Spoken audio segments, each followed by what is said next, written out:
بسم الله والصلاة والسلام على رسول الله. صباح الخير ومساء الخير everywhere على الجميع أينما كنتم. أرجيكم اليوم الكنافة النابلسية.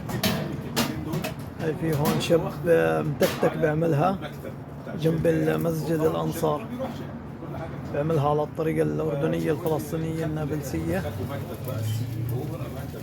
زي كنا في البلاد. مظبوط معلم؟ مظبوط. شوف كيف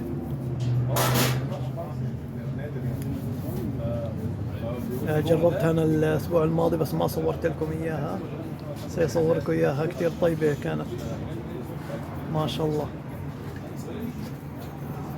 أول شيء هذا شو هذا اللي حطيتهم؟ العجين. هاي العجينة. أول شيء بحط العجينة. هي عجينة إيش هاي؟ عجينة الناعمس. عجينة الناعمة يعني مو جبنة. لا فوقيها الجبن. بعملها بصحون صغيرة. هذا سعر الصحن هون. هذا الصحن سعره $8. لا حبيبي. وهذا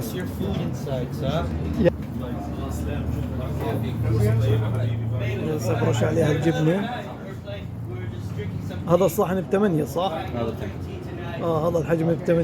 هذا الحجم ب16 صح؟ الحجم أكبر شوي. 16. بس هي قديش تطلع نصوقية؟ هاي النصوقية بالأردن تقريبا نصوقية، هي زي الصحون الصغيرة بالأردن، وهذيك لوقية تقريبا. شو الحجم اللي بعديه هذا؟ بعديه 30. لا هذا الأكبر، هذا اللي بعد اللي بعديه هي عندك هذا. بعدين عندنا هذا الحجم. كم سعره هذا الحجم؟ هذا كان 8 16. نفس هي هذا السعر. هذا كم؟ ب$40 شيخ. هذا ب$40. الثاني بقديش الأكبر شوي؟ هو هذا عنه 40. ما في فرق بينه وبين يجي نفس الحجم. هذا حط هسه بس الجبنة خليها عليها، بس هسه بده يسخن عليها النار.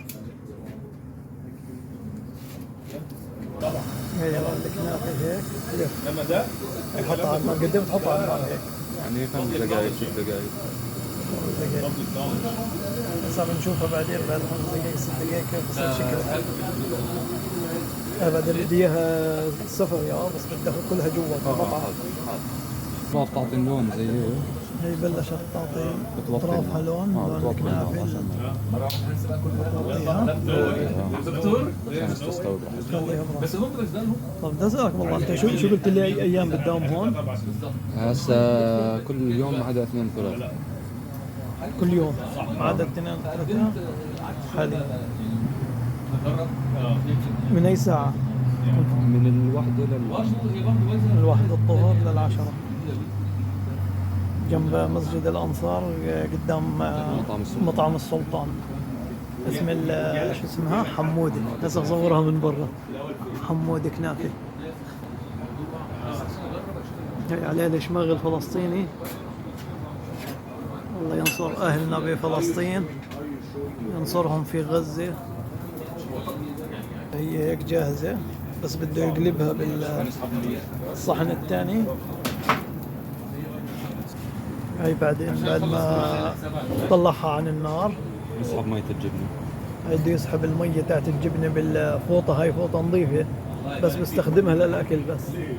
حكي بدون اكشن بحسه على الواقع بفيد. بيضر اكثر ما بفيد صدق.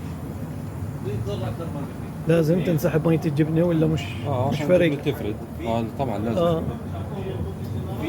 يعني زي بتمدها انت اصلا؟ بتمد والمية بتطلع منها بصير اسمر. شايفين هذه كنافة البلاد. هسه برش عليها بحط عليها القطر. هسه حيسخن على النار. الله لا كيف القطر بدك اياه؟ تقلبها؟ لا خلص. قلبتها. انا على اساس قلت لك انه تقوم مو مشكله خلاص. هسه بجبرها خلاص مو مشكله. عادي صدق لا اجبرها. بزيد عادي. لا خلاص عشان اللي بزيد اعطيني اياه بشيله بالمشحاب بحطه. ماشي. الله يصلحنا. ترجع تسخنها على الجبنه. لو انه تقوى كان ما سخنت لك اياه انه بزبطش. اصبر جاب اسخنها. سوري طلعنا الشباب. شوف هاي عشان المطر بس. هون هاي هي الكنافة من عند هون الشاب هذا اسمه حمودة. هي ببيعها قدام مطعم السلطان. هي عن جامع الأنصار، هي عن مسجد الأنصار. صحة وعافية.